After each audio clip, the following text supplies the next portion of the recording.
Lao-Tzu. Lao-Tzu, L. circa 500 BCE, also known as Lao-Tzu or Lao-Tze, was a Chinese philosopher credited with founding the philosophical system of Taoism. He is best known as the author of the Lao-Tzu, later retitled the Tao-Te-Ching, translated as The Way of Virtue or the Classic of the Way and Virtue, the work which exemplifies his thought. The name by which he is known is not a personal name but an honorific title meaning old man or old master, and the debate continues as to whether an individual by that name ever existed or whether Lao-Tzu is an amalgam of many different philosophers.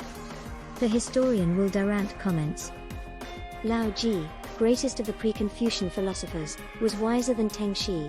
He knew the wisdom of silence, and lived, we may be sure, to a ripe old age, though we are not sure that he lived at all.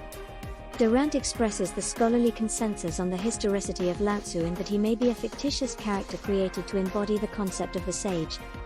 At the same time, according to Chinese tradition, he was an actual historical figure and, in religious Taoism, he is understood as a deity. If he did exist, he is thought to have lived in the 6th century BCE. According to legend, Lao-Tzu tried his best to instruct people in the way of the Tao, the creative and binding force which runs through the universe, but no one would listen. His explanation that people could live happier, more fulfilling lives by aligning themselves with the natural flow of the Tao, instead of placing themselves in opposition to it, went unheeded and, finally, he decided to leave humanity behind and retire into seclusion after writing the Tao-Te-Ching. Modern-day scholarship dismisses Lao-Tzu as the author of the Tao-Te-Ching, maintaining the work was created by multiple authors under the name Lao-Tzu. Legends concerning Lao-Tzu also claim he was the contemporary and teacher of Confucius, L. 551–479 BCE, founder of Confucianism which, in its original form, was closer to Taoism. Modern-day scholarship dismisses this claim, as well as Lao-Tzu as the author of the Tao-Te-Ching, maintaining the work was most likely created by multiple authors under the name Lao-Tzu. Whenever it was written, or by whom, its value was recognized during the Han Dynasty, 202 BCE to 220 CE, and its reputation grew afterwards to inform the culture of the Great Tang Dynasty, 618 to 907 CE. Today it is regarded as a classic of Chinese philosophical religious literature and has influenced millions of people around the world. Lao-Tzu and Taoism. All that is known of Lao-Tzu comes from the classic work records of the grand historian by the Han Dynasty writer Sima Qian, L. 145–135–86 BCE. Sima, working from older historical and literary documents, claims that Lao-Tzu was one of the curators at the Royal Library in the state of Chu and was known as a philosopher. He advocated a deep, connective empathy between people as the means to peace and harmony, and claimed that such empathy was possible through recognition of the cosmic force of the Tao which had created all things, bound all things, moved all things, and finally loosed all things back into their original state. Aligning oneself with the Tao, according to Lao-Tzu, brought one into harmony with the universe and enriched one's life. Opposition to the Tao only brought frustration, unhappiness, and anger which resulted in bad behavior.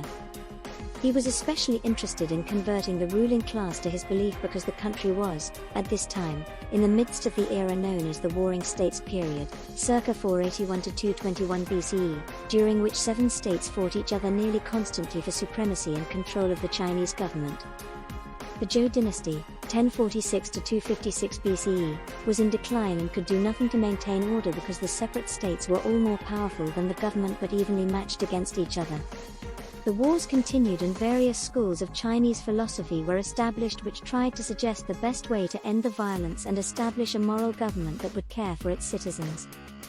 Lao-Tzu, according to Sima Qian, persisted in his efforts to convince people to accept the Tao and live a life in harmony with each other and the universe, and when he finally understood they never would listen to him, he abandoned human society for self-exile.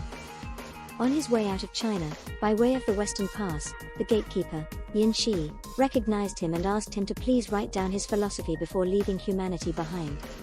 Lao-Tzu took the materials from Yin Shi, wrote until he had nothing left to say, handed the manuscript to him, and walked through the pass, never to be seen again.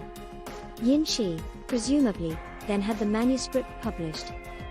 It is unlikely that any of this ever happened, However, because Taoism, in more or less the same way it is expressed in the Tao-Te-Ching, developed during the Shang Dynasty, circa 1600 to 1046 BCE, from the same folk belief and understanding which produced the I Ching, a book of divination, which was informed by the concept of the principles of yin and yang. Scholar John M. Collar comments, Yin-Yang thought began as an attempt to answer the question of the origin of the universe. According to Yin-Yang thought, the universe came to be as a result of the interactions between the two primordial opposing forces of yin and yang. Because things are experienced as changing, as processes coming into being and passing out of being, they must have both yang, or being, and yin, or lack of being. The world of changing things that constitutes nature can exist only when there are both yang and yin. Without yang nothing can come into existence. Without yin nothing can pass out of existence. This concept was later adapted by the polymath Zhu Yan, L. 305 to 240 BCE, who founded the Yin-Yang school, one of the many, including Taoism, which are recognized from the period known as the 100 Schools of Thought from the Spring and Autumn period, circa 772 to 476 BCE, and Warring States period.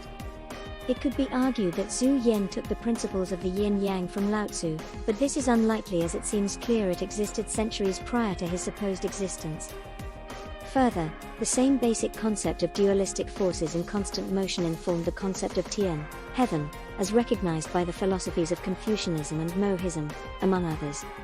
Even so, tradition still maintains that Lao-Tzu is the author of the Tao-Te-Ching and that the work represents his last words to humanity. The Tao-Te-Ching. The Tao-Te-Ching is an anti-authoritarian treatise which posits that the way of virtue lies in non-action, Wu Wei, through a recognition of the natural, universal force known as the Tao. The Tao flows without effort and, like water, goes where it will without striving and affects change and growth. To be virtuous, one should emulate the Tao and engage in non-action, not forcing an effect or outcome. Human-made laws, it claims, cannot make one virtuous and cannot contribute to good behavior, inner peace, or empathy with others because they are not in tune with nature. It is only by recognizing the Tao, and one's connection to it and all things, that one may achieve these goals. To recognize the Tao, one must know what it is, and so it is defined in the first chapter. The Tao that can be told of is not the eternal Tao. The name that can be named is not the eternal name. The nameless is the origin of heaven and earth. The named is the mother of all things. Therefore, let there always be non-being, so we may see their subtlety. And let there always be being, so we may see their outcome. The two are the same. But after they are produced, they have different names.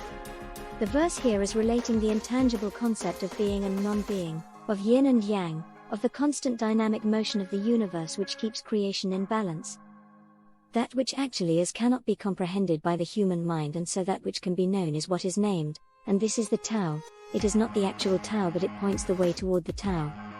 One cannot grasp the actual Tao through intellectual pursuits but, rather, by submitting to and expressing its essence in one's life, through self-reflection and harmonious interaction with others.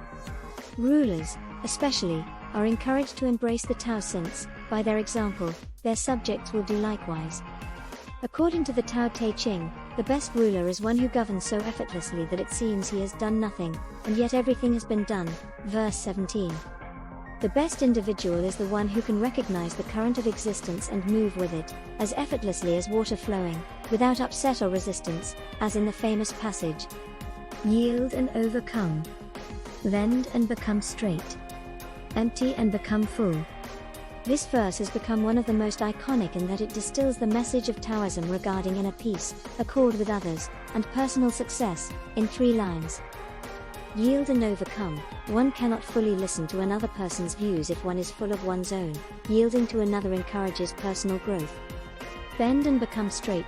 One cannot reach an accord with someone else if one is unwilling to compromise, and one cannot correct bad behavior if one is unable to accept criticism. Empty and become full. One has little hope of success, in any enterprise or relationship, if one clings to what one thinks one knows instead of opening oneself to new ideas and other views. Verse 22 expresses the heart of the Taoist message that, when one is in alignment with the natural flow of energies of the universe, one is able to live more easily with oneself and others through non-resistance or non-action. one does not resist other people's views or new concepts but flows with them, again like water, picking up and carrying what is useful and discarding what is not, what is too heavy to be carried. Lao-Tzu's Taoism emphasized the importance of non-action, non-resistance, going with the flow to live an elevated and transformative life. Lao-Tzu's Taoism, or, at least, the Taoism of the 6th century BCE emphasized the importance of non-action, non-resistance, going with the flow to live an elevated and transformative life. In so doing, it refuted Confucius philosophy and its insistence on education, knowledge as power, and strict adherence to social custom and ritual in improving one's character and quality of life. Lao-Tzu's claim, paraphrased, that the more rules one makes, the more criminals one creates is the antithesis of Confucius's assertion that adherence to ritual improves one's moral character and produces better citizens. Taoism and Confucianism. Even so, the two systems have much in common. As noted, legends claim that Lao-Tzu was Confucius' mentor and teacher, which suggests an early association between the two philosophies. While the Lao-Tzu/Confucius claim has been challenged, and largely dismissed, the two systems share a number of similarities which are often ignored in favor of highlighting their differences. The 100 schools of thought produced many different philosophies which contended for adherence and, among them, 3 became most prominent: Confucianism, Taoism, and legalism, all 3 of which would be influenced by the other schools of thought and each other and would go on to significantly inform Chinese culture. Of them all, legalism was the most unchanged and would always remain a social philosophy based on the understanding that human beings were innately selfish and self-centered and required strict laws and guidelines to restrain their negative impulses. Confucianism and Taoism, on the other hand, both developed and began with the recognition of some higher power. They are regarded as philosophies as well as religions, as they both include metaphysical speculation and rely upon a higher, unseen, force to validate their claims. In Confucianism, this power is Tian. In Taoism, it is the Tao, but both of these concepts are informed by the yin-yang principle of the constant flux of the universe. Taoism, which advocated adherence to the universal Tao long before the Tao-Te-Ching, was practiced through ancestor worship and an acknowledgement of the natural law of the Tao in all things, which enabled personal and community balance. Confucianism, which also acknowledged the importance of ancestor worship as part of filial piety, recognized Tian as the stabilizing force of the universe, which encouraged the same. The difference between the two had to do with the emphasis on ritual and social custom. Taoism, officially at least, repudiated these practices. Confucianism embraced them. According to Taoism, all human beings are naturally good but are corrupted by unjust law and an incorrect belief in how they are supposed to behave in society. By trying to regulate people's behavior through the law, the government only worsens their behavior because it creates an artificial environment which human beings rebel against in an effort to maintain their natural state of harmony. If rulers recognized the Tao and aligned themselves with the flow of the energy of the universe, they would enact laws in accord with natural rhythms and their subjects would respond with respect and proper behavior. Confucianism says the same thing but within a different paradigm. Tian is the regulating force of the universe, which people, who are essentially good, respond to but, because they lack proper education and guidance, fall short of becoming their best selves. Through education and observance of ritual and social custom, one aligned oneself with the order of the universe and recognized the value of respect for oneself, others, and authority. In this way, Confucius said, people would naturally behave well, respecting both themselves and others. Lao-Tzu maintained, as did the sophist Teng Shih, circa 500 BCE, that people behaved badly because they were forced to through poor government and unjust laws. Confucianism said the same thing and, in fact, both Confucius and the later Confucian sage Mencius, 372–289 BCE, traveled to the different warring states to try to convince them to adopt policies of morality, virtue, and peace. The two systems, whose differences are often overly contrasted, shared much in common but diverged, again, officially at least, when it came to formal education and knowledge. Knowledge was among the central values of Confucianism expressed, to cite only one example, in Analect 7.2, to gain knowledge quietly, to learn without losing interest, to instruct others relentlessly, while Taoism rejected formal education and book knowledge in favor of natural intelligence. Abandon learning and there will be no sorrow, verse 20.1. By this, Taoism was not dismissing knowledge per se, only formal education and the value placed on the social standing associated with it. Conclusion.